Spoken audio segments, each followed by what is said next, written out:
Hey everybody, welcome back to the My Bourbon Journey Whiskey Review channel. My name is Scott. If you're new to this channel and you're looking for reviews of different whiskeys, go ahead and hit that subscribe button. Also make sure to hit the bell notification. That's going to alert you to when I'm doing new uploads and live streams. So today I've got a really interesting kind of distillery and product. This is Treaty Oak Distillery out of Dripping Springs, Texas.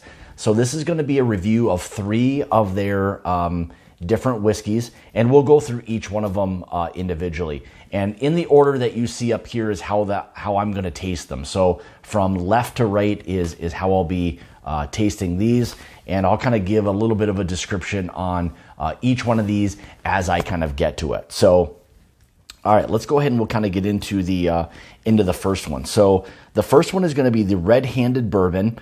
This is going to be an interesting kind of blended mash bill. So what this is this is going to come from 2 different states. So the first mash bill is a bourbon from Kentucky, and that consists of 70% corn, 21% rye, and 9% malted barley.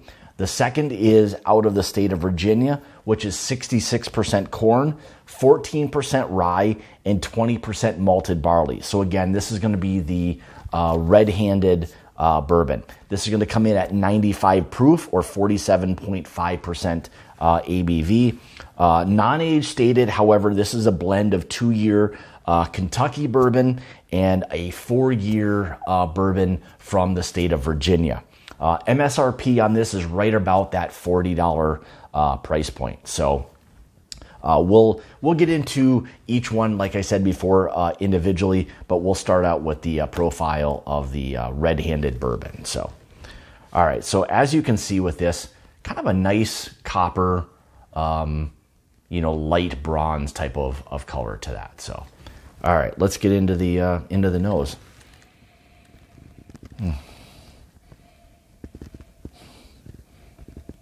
So for me, right away, you get this heavy, like rye spice, kind of black licorice type of nose. A light chocolate type of note to it as well. Do start to pick up a little bit of that barley note in this one. Definitely some oak is there. That kind of really started to kind of ramp up a little bit there. But the rye dominance in this one is kind of my first thought on the nose with this. Follows up with a little bit of that kind of corn sweetness to that. So, all right, let's get into the taste. Cheers.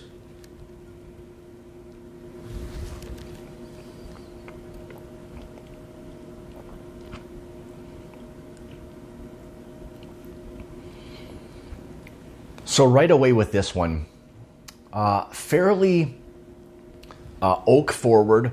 Again, like the nose, that rye spice really starts to kind of kick in. It's a really nice rye note to it. Still a little bit of a soft floral note to that as well. A little bit of like an earthiness to it. Not necessarily like a youthful type of earthiness, just this kind of like robust kind of, earthiness. I don't really know how else to kind of describe that.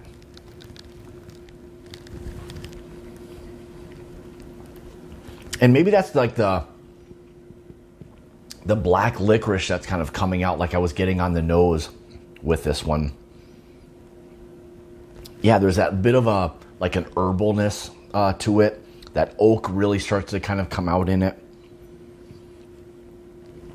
Finish wise with this, again, it finishes probably more on the oak and spicy side of things. Little bit of dryness, but there's that kind of black licorice note to that as well. So, yeah, really nice kind of straightforward bourbon. For it being relatively, young, it's got some really nice flavors. And the more I've kind of began to, or kind of continue to talk, that barley note kind of factors into the finish part of it as well. So, but yeah, really, really nice kind of straightforward bourbon with that one. So, all right, so let's go on to the second one. So this is going to be their Ghost Hill bourbon. This is going to come in, so the mash bill on this one is 53% corn, 36% wheat, and 11% malted barley. So a really unique and different profile or mash bill on this one. Again, non-age stated, however, it is a minimum of 2 years, and this is also finished in a char number 3 barrel. MSRP on the Ghost Hill is right around that $50 price point. So, all right, let's get into the color and nosing of this one. So again, very similar to the red-handed bourbon. We've got some, kind of a light copper type of note to that. Coats the glass really well. Legs are running really nicely on this. So, all right, let's get into the nose. So right away, a lot of green citrus on this one. That floral note is there. Really heavy on the wheat side of things. There's that, I'll even say grassiness, but it's probably more along the lines of the wheat that's kind of coming through. Some sweet corn. Still a little bit of spice, a little bit of heat on the, coming out on that. A little bit of light oak. Touch of barley on this one as well. Even though it's only around that 11% mark, there's still a little bit of a barley nose to that. Very interesting. A little bit of vanilla kind of popped out there at the end. So, all right, let's give this one a try. Cheers.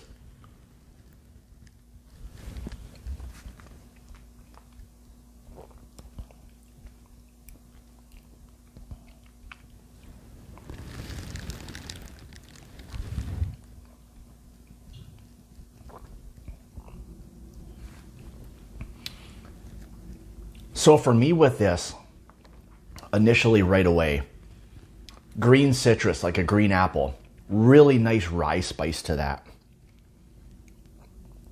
I guess I shouldn't even say rye spice, just a nice spice to it. Technically it's a wheated bourbon, but there's a really nice kind of kick to it, nice spice to it, more I guess like along the lines of a baking spice. Again, that barley is kind of wanting to come through a little bit in it.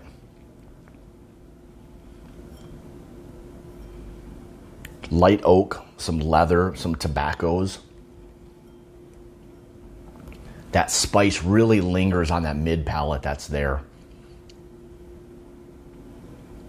Some sweet corn. That barley is there. But again, as the finish begins to develop with this one, that oak and that spice that's there, followed by some leathers, a little bit of dryness to it. Kind of a touch of sweetness to that as well.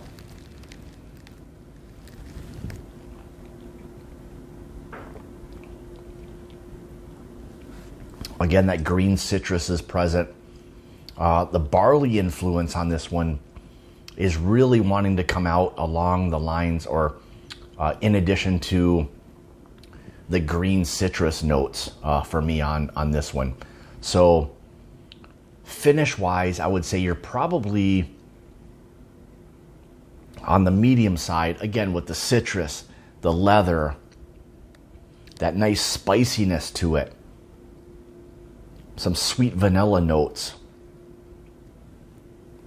Yeah, really, really interesting bourbon. It's a different profile than I've had before. So again, if you're looking for something maybe a little bit on the different side, the Ghost Hill would be right up your alley. So very, very interesting. Yeah, I'd say as I kind of just sit here and talk a little bit more, the finish part of it really kind of continues to linger. So it's probably medium long, the short side of the long, but on the medium side. And that spice to it for the Ghost Hill is really lingering.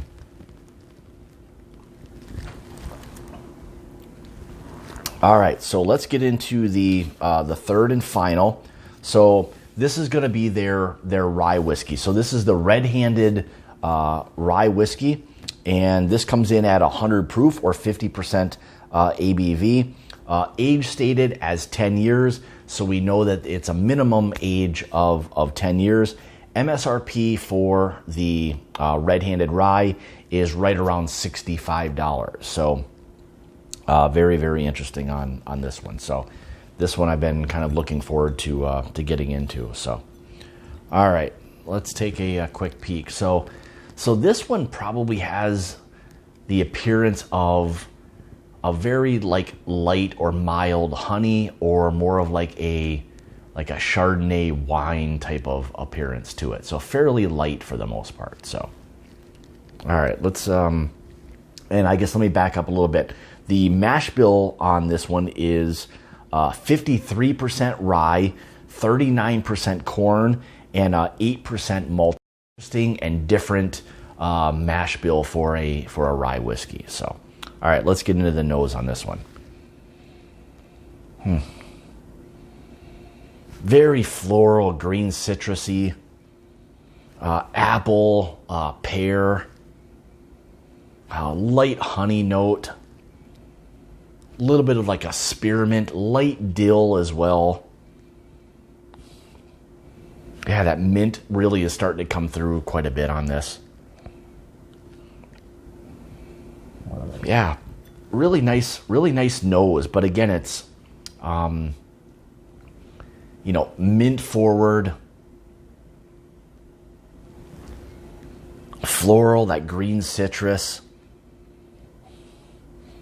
a little bit of barley there. Yeah, really, really interesting kind of nose to it.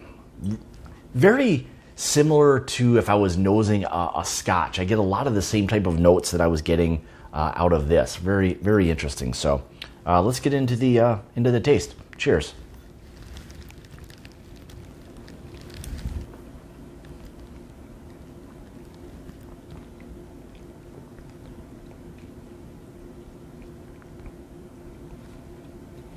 So right away, you're hit with a nice spice to it. Even though it's a lower rye, the spice factor in it is really nice. There's still that mint and dill type of note that you get with a lot of rye whiskeys or a higher rye bourbon, but specifically with the red-handed rye, this is a nice mixture of that mint and dill. Neither one very overpowering.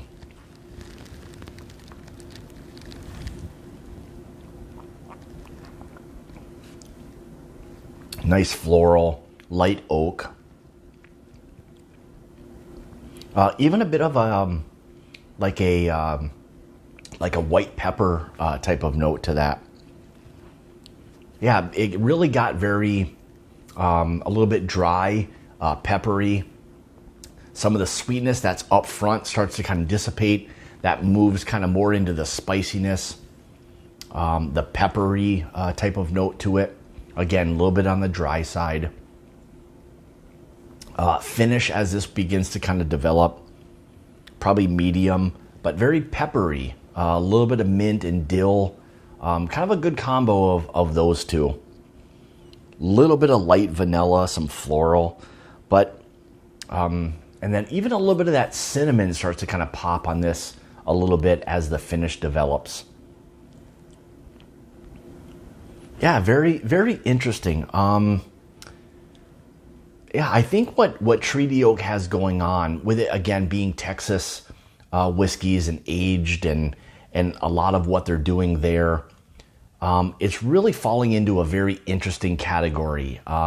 Just Texas in general, they're really doing some really fun and interesting things. So I hope that specifically for Treaty Oak that you give them a look. If you're looking for something different and unique, they really fall within that category. And that's one thing I appreciate when distilleries really kind of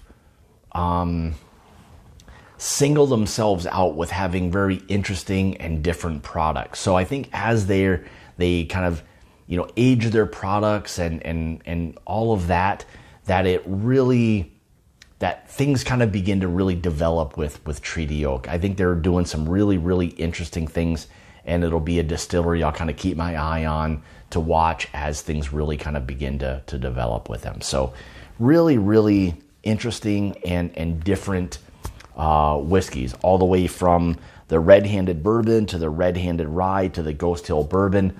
All of those things are really, really fun, interesting products, and I think they're quality at that. They all lend themselves to different profiles, and in today's day and age of a lot of things being very similar, they're kind of out there a little bit on their own with something a little bit different, which is something I appreciate. So again, Treaty Oak Distillery out of Dripping Springs, Texas. So give them a look. I'll have them linked in the description below if you'd like to check them out. So in addition to that, like, subscribe. If you'd like to support or contribute to the channel, you can through my Patreon page, which I'll have, again, linked in the description below. In addition to that, I'll also have some glasses, challenge coins, so check that stuff out. If you'd like to follow me on other social media outlets, you can through my Instagram, which is My Bourbon Journey. Same thing through Twitter. If you'd like to reach out to me with any suggestions, comments, you can through email, which again, I'll have linked in the description below. So with that being said, and like I say, it's about the journey and not the destination. Cheers.